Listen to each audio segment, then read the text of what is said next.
কোনো মসজিদ থাকবে না।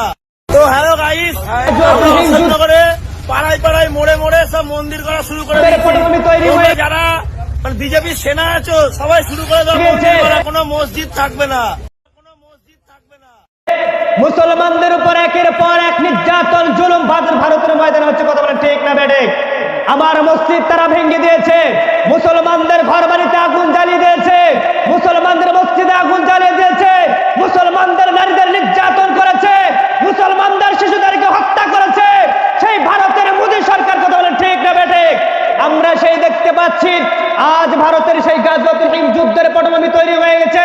বাংলাদেশের মুসলমান শুনে রাখো, আজকে এখান থেকে বলে দিতে চাই, বদরের মধ্যে যুদ্ধে যারা শহীদ অংশগ্রহণ করেছিলেন, আজকে বাংলার প্রান্তর থেকে যদি ডাক আসে সেই ভারতের গাজওয়াতুল হিন্দ যুদ্ধের ময়দানে আপনাদের যেতে হবে।